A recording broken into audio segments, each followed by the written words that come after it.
Hello, and thank you once again for joining us for this 22nd edition of Spiritism, A Closer Look Evolution. Again, program number 22. So thank you very much for joining us. I'm Luis Lima. We have been talking about evolution in different flavors and several different layers as you have been following. If not, all the previous programs are recorded. You can always go back to Kardec Radio and watch them again, or watch them for the first time if you missed it. Anyhow, we're going to start as always with the spirit trivia for last week. That's the question we put up every week so you guys can participate with us and cast your answers. So let's bring the question for last week, and here it is. Interesting question, by the way. How can intellectual progress lead to moral progress? This is one of the questions in the Spirit's book. It's a direct question taken from the Spirit's book. Let's look at the answers and talk a little bit about them. A, by empowering humankind to advance in technology. That's not what Spiritism is all about. That's not how we are going to, not necessarily advancing in technology leads to moral progress. Technology is neutral. Technology is just a tool. We can use it for the good or for the bad. Having better technology, more advanced gadgets and all of that, it does not lead necessarily to moral progress. Again, technology is just a tool. It's neutral. Option B here, by making good and evil understandable so humans can make better choices. That's the one. That's the correct answer. By growing intellectually, we learn how to make better choices. We learn that this is better than that. If I do this, it's going to be bad for me in the future, so let me do different this time. There's a whole logic behind this. So intellectual progress allows us to have a more elaborated logic to make better decisions. So yes, the letter B is the right answer. Let's just take a quick look at the other options that were given. By redefining the concept of materialism. It doesn't really apply. We can define materialism as whatever you do. It's just a definition. There's no action. It doesn't do anything. So it doesn't necessarily lead to moral progress. And here's the last option, D, by forcing people to accept a new paradigm. Okay, we put that in there because of the word forcing. This has to be very clear. Spiritism does not force anything, does not force anyone to do anything at all, period. Forcing is something that is non-spiritist, let alone force a new paradigm. Spiritism does not impose its ideas, its conceptual philosophy. It doesn't impose anything. It doesn't force anything on anybody. So D is we could say that D is dead wrong, if you will. No forcing. Spiritism is not about forcing anybody to do anything. Okay, so we are going to continue from last week. Last couple of weeks, actually, we discussed within evolution, we discussed moral, intellectual progress. Today, we're going to look at the other side, moral evolution, moral progress. So this is an interesting way of trying to see things. All of our systems, and I'm going to pull out some of them here. This is not everything that we have, of course. It's just 6 of them. But the way of thinking, the thinking process is the same for all. All of our systems, and we have here politics, economy, technology, sports, education, healthcare, and whatever else you want to think of. All our systems were born from the same principles. All of them. What is that principle? Well, let's take a look at, let's pick, for example, the first one here on your left. politics. So let's go back in time, way, way, way back in time. So prior, maybe ancient Greece, where the society was developing more like less tribes and more like a society, more a better formed society rather than isolated tribes here and there. So when this takes place and the society becomes to have more people and more, every person has a different opinion, different ideas. So it becomes a little bit complicated for individually, each one of us to lead the way. Because I want to go left, somebody else want to go right, and some people want to go ahead, some people want to go back.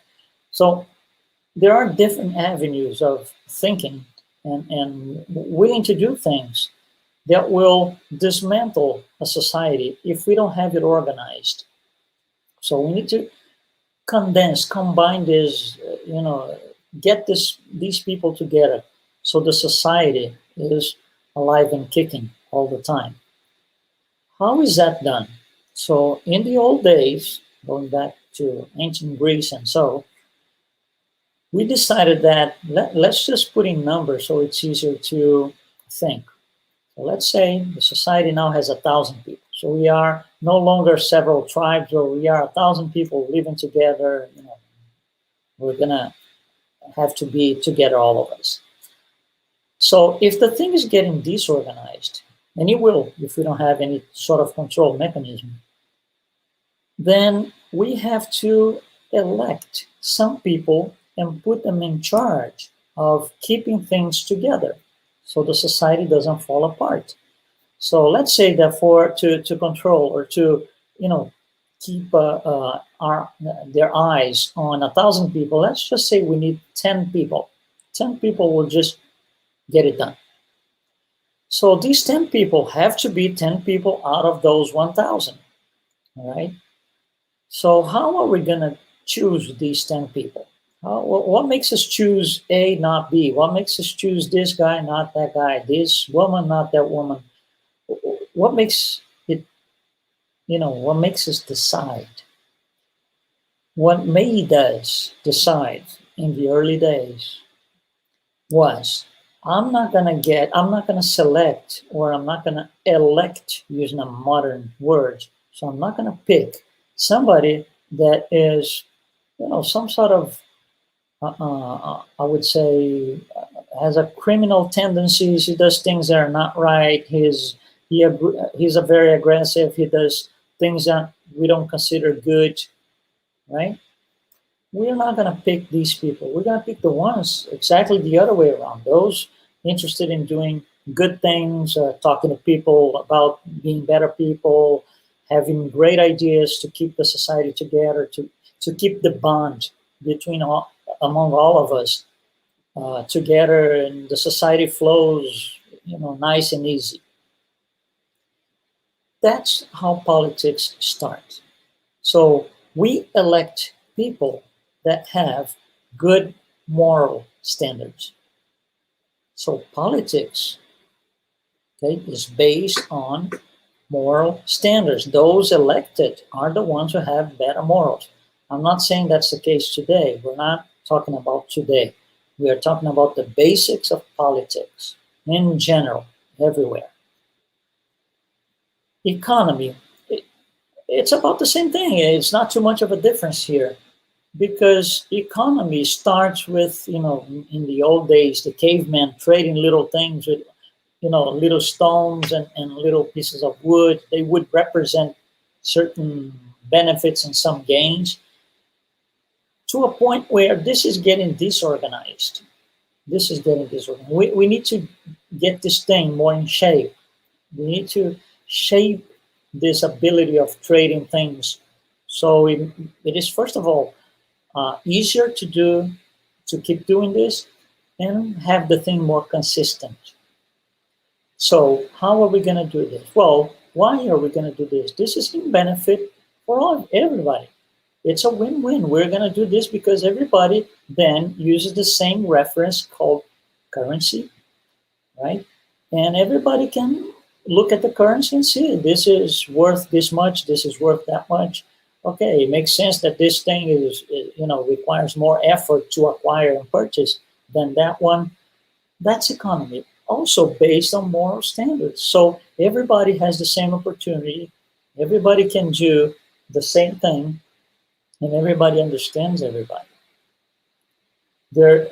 You would in order to trade things with somebody back in the old days, you would not necessarily choose somebody that you know has created trouble because they want to take advantage of something because of their history. Oh, this guy took advantage of me. He gave me this and it wasn't really worth it. It was a bad thing for me. So word goes around and you really don't want to do any type of economic transaction with that person.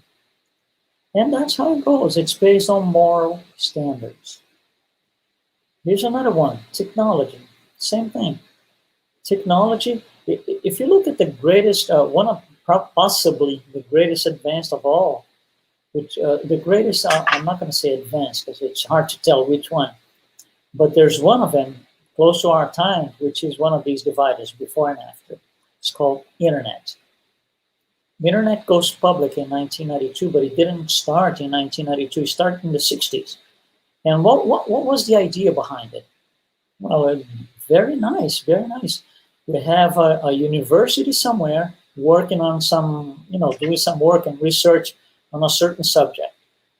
And suddenly they get to know that another university on the completely opposite side of the country or even the world is kind of doing the same thing. They are researching also, and it would benefit both and in general the outcome if they were working together, trading ideas. Oh, what have you found so far? Oh, I'm here on this particular point on my research, and the other guy's gonna say, oh, we advanced a little bit more here, but you got something here that I didn't found out yet. So you see, the trading ideas with a purpose. What is the purpose? To have a better technology that can bring benefit to the world. That integration of universities started in the 60s. For 30 years, it was only within the university, among universities. In 1992, the idea became public and it was renamed from ARPANET to Internet. So the Internet is something that was built from scratch towards, let's talk all together, let's share ideas. So what we see today is not that. Internet, not necessarily, it's a tool for moral standards. We have awful and ugly things on the internet, unfortunately. But it wasn't born that way. It wasn't born for that. It was transformed by us, men, towards that avenue, direction. Sports, same thing. Sports come from the old ancient Greece and even before, actually. And it was a sort of healthy competition, not competition to kill and, destroy things, nothing like this. It wasn't. With time, it became something, that left the moral standards about the ability to compete, to grow, competing against somebody with the ability, with the idea of I will have better ability, I will have to put more effort in myself if I want to compete with somebody else. Not because I want to kill somebody else, not because I want to just, do something wrong towards everybody else. Education, same thing. It was created with the moral standard, what is teach the next generations what we know and empower them to know even more than we do. Same for healthcare. Healthcare. We are going to create a system that will benefit. This is everywhere. We're talking about humanity. We're not talking about a particular place. This is everywhere. We're going to create a system that provides assistance to those who are sick, who need help, and we're going to put something in place. And you see, these systems, all of them, they came from a moral. With time, today, in 2021, we look at these systems and what do we find underlying and sustaining all of them? We can barely tell. We can barely tell. And time goes by, it becomes worse. So when we get to the point where we completely forgot what made these systems to be up and running, they're gonna implode. They're gonna implode because they were based on something that no longer exists or is dying. So all these systems, because of the moral standards that were changed with time, and that's a whole different story. That's a different study. But because of we kind of abandoned the the morality to the extent that we should have, things we got to turn to the wrong side, and we are suffering. All of these systems are suffering. They're about to implode. So are we. Humanity is going through a very difficult phase because now we joined these two things together for such a long time. We had a tremendous amount, if you want to quantify, tremendous amount of intellectual progress, but almost nothing was devoted to moral progress, very little of it. So now we are in trouble. Unfortunately, that's what we see. We see a lot. We see that intellectual progress throughout history of humanity was a lot more developed than moral progress. And we need moral progress. We need moral evolution. We need to sustain our systems. What seems to be happening is that the systems have to be replaced. They would kind of, I'm going to use a modern word here, implode, and we have to recreate them or reconstruct them. That's part of the law of destruction, by the way. So this moral evolution became something sort of secondary for us, unfortunately. And it's making a difference. It's leading us to a situation that we're not happy about it. All of us, we complain, we see things that we hardly believe in terms of moral standards. So unfortunately, that's what happened. And then, with this in mind, we go back to the Spirit's book, where Allan Kardec publishes something that he calls the Spiritist hierarchy. What happened is Allan Kardec he's writing the Spirit's book, he's writing his first book, and then he gets to a point where he says, well, for me to explain what I need to explain given to me by the Spirit, right, I would have to kind of classify the spirits according to their moral advancement. Some of the spirits are in the very beginning, some of them are very advanced already, and there's all sorts of spirits in the middle. So he groups these spirits, he categorizes in 10 groups, as you see here: impure, frivolous, pseudo-learning, and so forth. Okay, so these 10 groups. And he puts a group. He groups the first 5 categories in what he calls the orders. So these first 5 on your left here, by the way, going from left to right means going from the less advanced to the most advanced, okay, in the Spirit's book. So he groups the first 5, the 5 least advanced ones, and he calls these are third order spirits. They are called imperfect. He groups the next 4 and calls them second order spirits, good spirits. And there's a category by itself, pure spirits, which is what he calls the first order. So as we look at this here, the more we are on the, and each one of us is somewhere. Okay? We are all coming from impure, we're all going to go to pure. All of us. The spirits are leaning towards the left, meaning the third order spirits, less advanced, don't see life in general, don't see things as those in the far right green ones, wise and superior. They see things different. And why is that? So Allan Kardec is going to explain to us. These, we're going to call red spirits, the 5 on the left, and green spirits, the 4 next ones, the good ones. So the red spirits in perfect third order, what happens here is the dominance of matter over spirit. Well, what does it mean, dominance of matter over spirit? Let's try to explain this. When we are on our very first human incarnations, meaning we are impure, we all been there, all of us, we have been there. So impure spirits have, it's just their very first incarnations. The influence of the material world is much, much, much, much higher, almost 100% over the influence of the spirit. There's got to be influence of the spirit because they are an incarnate spirit. So it's almost like a 99% influence of what happens in the material plane and 1% of what happens of their spirit.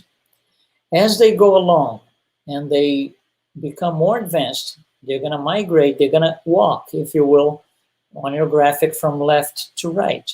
As they go walking from left to right, the influence of matter diminishes and the influence of the spirit increases.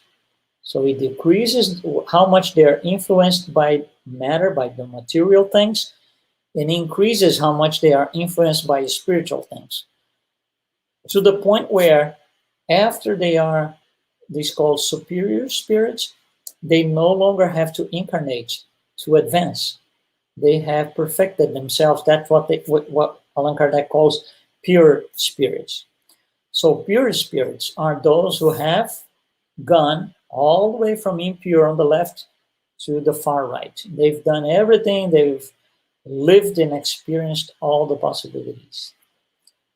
So what predominance of matter over spirit means is, for the red spirits, they are still much influenced by the material world.